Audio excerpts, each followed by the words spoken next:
हमारा एटमी प्रोग्राम है वो इंडिया सेंट्रिक है। हम इंडिया को जो है अपने मतलब इंडिया से हम उसको दूर रखना चाहते हैं। इसके अलावा हमारे पास इतनी कैपेसिटी नहीं है कि हम ये कहीं भी यूज़ करें या किसी के ख़िलाफ़ भी हम धमकाएं कि हम इसराइल पे फेंक देंगे या अमेरिका के ख़िलाफ़। कि पाकिस्तान ਦੀਆਂ ਬਾਹਾਂ ਕਮਜ਼ੋਰ ਨੇ ਜੋ ਸਾਡੇ ਅਫਸਰ ਸੀ ईरान हो गया इराक हो गया वा साढ़े चंगे चंगे मुल्क से सारे तो मारे पे अंग्रेज ना ते पाकिस्तान कला की करेगा आले दुआले कुफर का छाया छा पै गया है इस्लाम नु घेरे च ले लिया ना काफरा ने सारे ने। ईरान इराक इनके ये इतने तरक्की याफ्ता मुल्क नहीं है, ठीक है, हमसे ये लो ही हैं, लेकिन उनमें गैरत है, खुददार है वो कौम है, ठीक है। हमें ये होता है अगर हमने ये उठा लिया तो अमेरिका क्या सोचेगा, सऊदी अरब क्या सोचेगा। भाई आप अपने जवाब दे हैं, ठीक है। वालेकुम सलाम। सर दिन गुजर गए, रातें गुजर गई और लम्हे गुजरी जा रहे हैं, लेकिन वो लम्हे जहर और वो लम्हे एक क़यामत बन रही है गजा के लिए, फ़लस्तीन के लिए। लेकिन हमने क्या किया, हम खामोशी से रहे। उन लोगों ने अब स्कूल पे भी हमला करना शुरू कर दिया। गजा में स्कूल पे हमला हुआ है इसराइल की तरफ से, और सर 17 बच्चे मारे गए। जब ये न्यूज़ लेटेस्ट आई है, मेरे ख्याल में अब तक बढ़ गए होंगे। हम कहाँ पे स्टैंड कर रहे हैं, हम एडमी पावर हैं, हम मुंह से कुछ बोल लें। देखें, ये असल में मसला ये है कि हम as a society, as a Muslim nations, हम लोग बहुत पीछे रह गए हैं। टेक्नोलॉजी हमारे पास नहीं है, ठीक है। क्रिटिकल थिंकिंग हमारे पास नहीं है। हम वही प्रिमिटिव सोच लेके हर चीज़ को हमने पीछे रखा हुआ है, तो इसी वजह से आज हम सारी ये मार खा रहे हैं। सर हमें छोटी सोच का बनाया किसने? देखें, इसके पीछे पूरी सोसाइटी के जो नॉर्म्स हैं, वैल्यूज़ हैं, इसने हमें पीछे रखा हुआ है। एजुकेशन, बिल्कुल। एजुकेशन में हमारी critical thinking, education first priority है। बिल्कुल। एजुकेशन में क्रिटिकल थिंकिंग नहीं है, वही रट्टे वाला सिस्टम है, वही रट्टे दे के, कोई रिसर्च नहीं है, कोई इनोवेशन नहीं है। हमारी आप डिग्रीज देख लें उठा के, रट्टे से पास होते हैं, ठीक है, डिग्रीज मिल जाती हैं। उनके पास कोई स्किल नहीं है, कोई एनालिसिस, कोई कुछ नहीं है, वही रट्टे से पास होते हैं। सब कुछ वो सिस्टम है। सर कुछ भी हो, हम है तो एटमी पावर ना, ये तो मानते हैं ना जी। तो सर हमने उस एटम को क्या करना है जब हमारा इस्लामी ममालिक में बम गिराए जा रहे और बच्चों पर? देखिए, जो हमारा एटमी प्रोग्राम है वो इंडिया सेंट्रिक है। हम इंडिया को जो है अपने मतलब इंडिया से हम उसको दूर रखना चाहते हैं। इसके अलावा हमारे पास इतनी कैपेसिटी नहीं है कि हम ये कहीं भी यूज़ करें या किसी के ख़िलाफ़ भी हम धमकाएं कि हम इसराइल पे फेंक देंगे या अमेरिका के ख़िलाफ़। तो इंडिया तो कहता है मेरी इनसे पाकिस्तान से जंग बनती नहीं, हम बहुत तरक्की कर चुके हैं, हमें तो अब टेक्नोलॉजी में अगर रह सकते हो तो रहो। ये हकीकत है। इंडिया इस वक्त हमसे बहुत आगे जा चुका है। उनका आईटी सेक्टर देख लें आप, उनके मुल्क में तरक्की हो रही है, इनोवेशन है, टेक्नोलॉजी पे काम हो रहा है। हम तो उनके कहीं नहीं स्टैंड करते हैं। सर इंडिया जितनी तरक्की कर गया वो तो जंग की सूरत में आएगा नहीं, जंग की तरफ आ नहीं रहा। अफगानिस्तान जंग की तरफ नहीं आ रहा, सर बांग्लादेश जंग की तरफ नहीं आ रहा। तो ये एटमी पावर हमने किसी शादी पे चलाने के लिए रखा हुआ है, अगर फलस्तीन की मदद नहीं कर सकते तो? देखें, इस टाइम बिल्कुल कोई पॉसिबिलिटी नहीं है। हमारे मुल्क का जो इंटरनल सिस्टम है वही ठीक नहीं है इस टाइम। आप देख लें, हमारे इलेक्शन जो है ना वो रिग्ड इलेक्शंस थे। हमारे असम्बली में बैठे जो लोग हैं वो हमारे ट्रू रिप्रेजेंटेटिव नहीं है।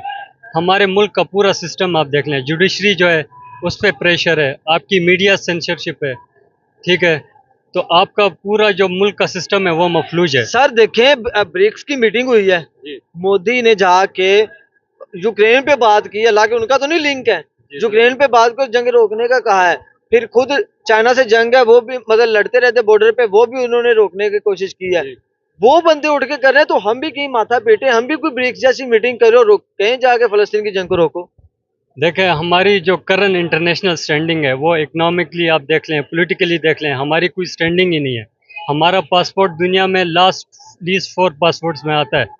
तो हमारी ये इंटरनेशनल स्टैंडिंग है, हमारी सुनेगा कौन, हमारी बात की को वो वजन कौन देगा? वैल्यू नहीं है, बिल्कुल कोई वैल्यू नहीं है। सर इस एज पे 75 ईयर में अगर हम पहुंच गए, वजह क्या है? इसकी वजह आपके मुल्क में जो इदारे हैं वो अपनी पोजीशंस पे नहीं है, एक कॉन्स्टिट्यूशन से बाहर वो रोल प्ले कर रहे हैं। स्टेबिलिटी नहीं है, पॉलिटिकल स्टेबिलिटी नहीं है। उसके पीछे यही वजह है कि कुछ ऐसे पावरफुल इदारे हैं जो कि दूसरे इदारों के उसमें मुदाखलत करते हैं।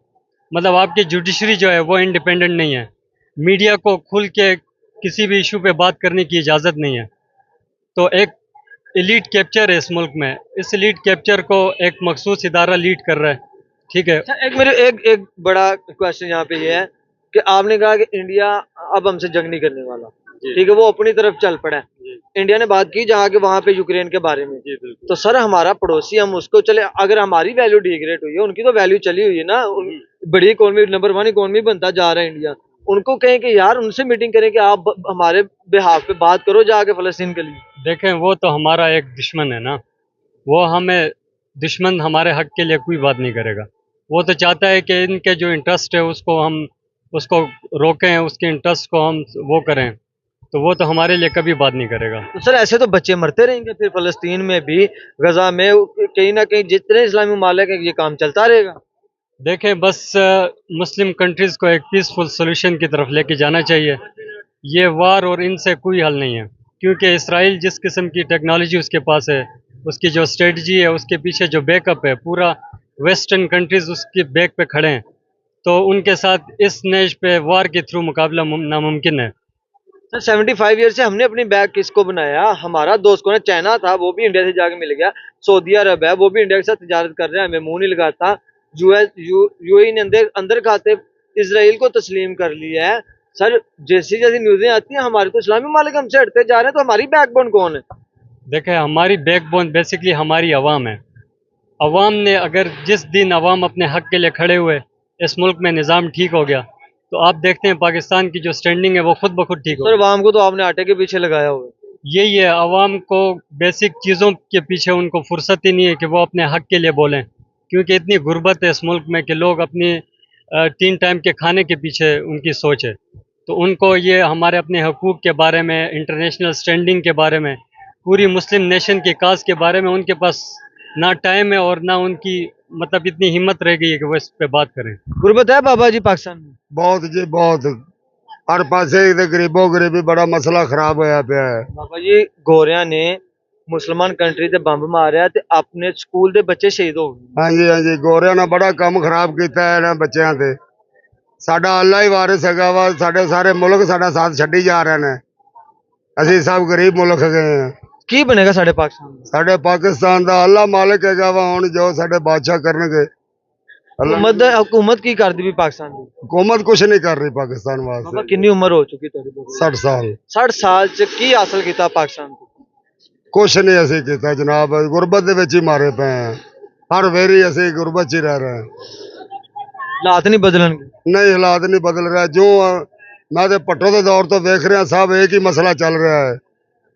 भट्टो के दौर तो आज तक मियाँ साहब का भी वक्त आ गया, तो आज भी वही हाल है। आटे की रौला? आटे का ही रौला है, हर पासे ही रौला है। हम तो बातें करते हैं भाई, पाकिस्तान में लोग कहते हैं बड़ी खुशहाली है, बड़ा एंजॉय कर रहे हैं लोग। नहीं जी नहीं, कोई नहीं, जिदे कोल हैगी है खुशहाली ओदे कोल ही है। गरीब बंदा नहीं? हाँ, गरीब बंदा कुछ नहीं कर सकता इधर। आने वाला वक्त किवें बेहतर होएगा पाकिस्तान? की तरीका की है? चलो ये दसो, तुहाडी इन्नी उम्र हो गई, आने वाला जे को मुसलमान बंदे बह जाते सब कुछ अच्छा हो जाएगा। नवाज शरीफ मुसलमान नहीं? नहीं, ये भी मुसलमान है, क्यों नहीं, लेकिन कम अच्छे कर। हरकत मुसलमान वाली नहीं, हाँ, हरकत नहीं है, हरकत विच माड़ियां हैगियां। माड़ियां हाँ जी। ਜਿਹੜੇ ਮੁਸਲਮਾਨਾਂ ਦੇ ਉੱਤੇ ਬੰਬ ਡੇਗ ਦਿੰਦੇ ਨੇ ਲੋਕ, ਮਾਰਨ ਦੇ ਨੇ, ਉਹਨਾਂ ਦੇ ਬਾਰੇ ਕੀ ਕਹੋਗੇ? ਸਾਡੇ ਭਰਾ ਨੇ, ਉਹ ਵੀ ਮੁਸਲਮਾਨ ਫਲਸਤੀਨ ਵਾਲੇ, हाँ जी हाँ जी। ਅਸੀਂ ਉਹਨਾਂ ਵਾਸਤੇ ਚੋਪਾ ਕਦੀ ਗੱਲ ਹੀ ਨਹੀਂ ਕੀਤੀ। नहीं, इस गल ये ना कि साड़ियां बावां कमजोर ने इस टाइम से। साड़ियां पाकिस्तान दी बावां कमजोर ने। जो साडे अफसर सी, ईरान हो गया, इराक हो गया वा, साडे चंगे चंगे मुल्क सी, सारे ते मारे पे अंग्रेज ना। ते पाकिस्तान कला की करेगा? आले दुआले कुफर का छा पै गया है। इस्लाम नूं घेरे च लै लिया इन्हां काफरां ने सारियां ने। ते अल्लाह मालिक है इन्हां दा। ਕੋਈ ਤਾਂ ਲੀਡਰ ਉੱਠੇਗਾ कोई ना कोई मूसा मां जमेगी ਇਨਸ਼ਾਅੱਲਾ। अल्लाह दे नाल। जे फरौन जमया है ना, ते मां कोई ना कोई मूसा इंशाअल्लाह जमेगी इस पाकिस्तान नूं सवारन वाला। ਇਹ ਪਾਕਿस्तान चो निकलेगा? पाकिस्तान चो निकलेगा इंशाअल्लाह। हुक्म अल्लाह दे नाल पाकिस्तान का बच्चा आएगा जड़ा है मुल्क नूं सवारेगा ਇਨਸ਼ਾਅੱਲਾ। ਇਨਸ਼ਾਅੱਲਾ ਸਾਡੀ इंशाअल्लाह ਦੁਆ ਹੈ, ताला। ਔਰ ਅਸੀਂ ਦੁਆ ਕਰਨੇ ਤੁਸੀਂ ਵੀ, ਤੇ ਅਸੀਂ ਉਹ ਹੁਕਮਰਾਨ ਵੇਖ हाँ जी, इंशाअल्लाह ਅਸੀਂ दुआ करदे ਅਸੀਂ ਉਹਦੇ ਹੁਕਮਰਾਨ ਆਪਦੇ ਅੱਖੀਆਂ ਨਾਲ ਦੇਖੀਏ ਜਿਹੜਾ ਪਾकिस्तान ਨੂੰ ठीक करे। अल्लाह पाक सब अच्छा ही करेगा। अस्सलाम वालेकुम। वालेकुम सलाम। सर सालों साल गुजर गए, क्योंकि जिसकी बात करने जा रहा हूँ उनका एक दिन एक साल के बराबर है। मैं गजा की बात कर रहा हूँ, फलस्तीन की बात कर रहा हूँ। इसराइल ने फिर एक धमाका छोड़ दिया, एक मिसाइल मार दिया बच्चों पर, स्कूल में मिसाइल मार दिया और 17 बच्चे शहीद हो गए हैं। और मेरे ख्याल में जब तक हम ये कवर कर रहे होंगे कुछ 17 और साथ में जुड़ गए होंगे जिनकी न्यूज आ गई होगी। सर कौन वाली वारस है, कौन पूछने वाला उनका, ये 57 इस्लामी ममालिक किधर गए? सबसे पहले तो ये सबसे जो ज्यादा रिस्पॉन्सिबिलिटी है ना वो है हमारी, पाकिस्तान की। हाँ पाकिस्तान की, क्योंकि हम एटमी मुल्क हैं। ठीक है, सारी मुसलमान जो ममालिक है वो हमारी तरफ देख रहे हैं, लेकिन हम किसी और की तरफ देख रहे हैं।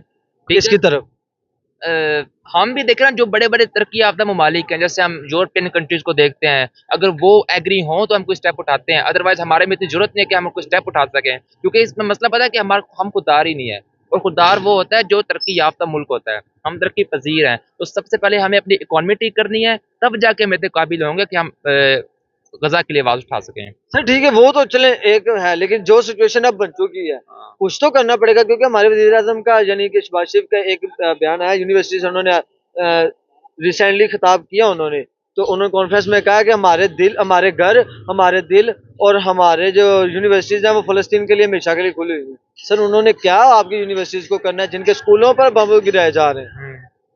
देखें, ये बात आपकी बिल्कुल ठीक है, सही है, तो दुख होता है देख के, और हमारा मुल्क जो इस्लाम के नाम पे बना था, ठीक है, अब देखें ये क्या नाम है, ईरान, इराक, इनके ये इतने तरक्की याफ्ता मुल्क नहीं है, ठीक है, हमसे ये लो ही हैं, लेकिन उन्हें गैरत है, खुददार वो कौम है। ठीक है, हमें ये होता है अगर हमने ये उठा लिया तो अमेरिका क्या सोचेगा, सऊदी अरब क्या सोचेगा। भाई आप अपने जवाब दें हैं, ठीक है, आपने अपने माल का जवाब देना है। ठीक है, वहां देखे हर रोज बम धमाके हो रहे हैं, अगर यहाँ हो तुम्हारा क्या, हमारा क्या हाल बने।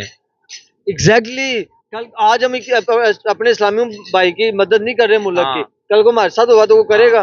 कोई भी नहीं करेगा, तो हमें करना चाहिए। और एक बात है पॉजिटिव चीज जो है ना वो ये है कि जो अभी स्पीच किया शहबाज शरीफ ने, ठीक है, चले कुछ ना कुछ तो, मतलब मैं देख रहा था कि लास्ट बार इमरान खान ने की थी जो गजा के लिए आवाज उठाई थी, लेकिन चले अब 2 सालों बाद कुछ ना कुछ तो क्या नाम है आवाज उठा रहे हैं ना। ब्रिक्स मीटिंग चल रही है आजकल, हाँ। बड़े टॉप पर है, ट्रेंडिंग में है, वहां पे मोदी ने जाके कहा है कि यूक्रेन की जंग बंद करो। हाँ देखिए उनका जिनके साथ तल्लक है वो कर रहे हैं। हाँ। चाइना के साथ खुद जंग है, आज फिर वो गले मिले हैं चाइना के सदर से, और भाई बिजनेस की मीटिंग्स भी हुई हैं। इधर हम हैं कि हम भाई अपने भाई को नहीं बचा पा रहे बल्कि दूसरे ममालिक से लड़ाइयों में पड़े हुए हैं। हाँ, ठीक है, सबसे पहले तो हमें कन्विंस करना होगा सारे ममालिक को, ठीक है, हम अकेले हम तो ब्रिक्स में जा नहीं सके। हाँ, 29 ममालिक, ये तो मैं कह रहा हूँ ना, हमें प्रोटोकॉल ही कोई नहीं देता। ठीक है, हम जहाँ जब भी बाहर जाते हैं लोग समझते हैं तो मांगने आ गए, ठीक है, इनको दो और भेजो वापस। ठीक है, तो सबसे पहले हमें दूसरों को कन्विंस करना है। कोई अगर हम देखें 57 ममालिक हैं, क्या नाम है इसके सार के, ठीक है, तो इतने मुस्लिम ममालिक होने के बावजूद यार इसराइल कितना बड़ा है, ठीक है, भाई लाहौर से छोटा है, लाहौर से, और उसकी आबादी 94 लाख है। लाहौर की आबादी, लाहौर की 1 करोड़ 40 लाख है। हाँ हमारे आद होगा, और भाई उन लोगों ने वक्त डाला हुआ है इस्लामिक सही बात, क्योंकि उनको बैक है ना। अब जो गजा है उसको कोई बैक नहीं कर रहा। ठीक है, यही होता है ना कि जब अब इसराइल है खुद वो कुछ इतना, अगरचे उसकी इकॉनमी अच्छी है, वो उनके पास अच्छी मिलिट्री है, लेकिन उनको बैक भी तो कोई कर रहा है ना। ठीक है, अब ईरान, इसराइल, इराक ने हमला किया इस पे, इसराइल पे, ठीक है, छोटे ममालिक थे, जैसे हमला किया अमेरिका ने पीछे सपोर्ट किया इसराइल को, वो फिर पीछे चले गए, बैक पे चले गए, हालांकि उन्हें शहीद भी किया उसके वो जो प्रेसिडेंट ईरान को। तो हमें देखना चाहिए कि यार इतना सर इतना खुला दुश्मन है कि हर बंदा कहता है कि अमेरिका ये करवा रहा है, अमेरिका ये करवा रहा है, और सर हमारे सारे जितने भी हुक्मरान हैं वो अमेरिका जाने को, अमेरिका रहने में तरजीह दे रहे हैं, और उनके साथ दोस्तियां हो रही हैं। देखिए, बाहर जाने का मसला नहीं है, बाहर जाओ, ठीक है, उनके साथ बातें भी करो, उनकी फ्रेंडशिप रखो, उनसे उनके मुख्तलिफ जो प्रोजेक्ट्स हैं, मतलब मुआहदात है, उनको साइन भी करो। लेकिन सर ये तो नहीं ना कि उनको मुल्क ही लीज पे दे देना, हाँ, ठेके पे दे देना। हाँ, ये भी बात ठीक है, लेकिन उनको बेसिक चीजें, उनका जो पॉइंट है वो तो करो। यहाँ से तुम लाखों डॉलर लगा के बाहर जाते हो, और ठीक है बाहर से ठीक है 2-3 साइन के वापस आके, भाई उसको बताओ कि कश्मीर में क्या हो रहा है, उनको बताओ कि ये गजा पे क्या हो रहा है, फलस्तीन पे क्या जुल्म हो रहा है, ताकि वो भी थोड़ा जागे भाईजान। ऐसे चलता रहो तो फिर क्या, हमें जवाब देना पड़ेगा अल्लाह के सामने। क्या करना पड़ेगा? सुलह करवानी चाहिए या फिर कोई जंग का और कुछ, किस बात पे, किस राह को चुनना चाहिए? देखिए, मैं तो कहता हूँ कि जो कायदा आज़म ने कह दिया ना, हमें उसके ऊपर चलना चाहिए। ठीक है, सुलह होती है अच्छी बात है, लेकिन जो बेसिक कायदा आज़म ने क्या कह दिया? कायदा आज़म ने यही कहा था कि हम फलस्तीन को तब तक नहीं मान सकते जब तक इसराइल का जो कब्जा है फलस्तीन में वो नहीं हटेगा। ठीक है, अभी हम इसराइल को नहीं हाँ, मानेंगे। नहीं मानेंगे, हाँ, सिर्फ इसराइल को नहीं मानेंगे।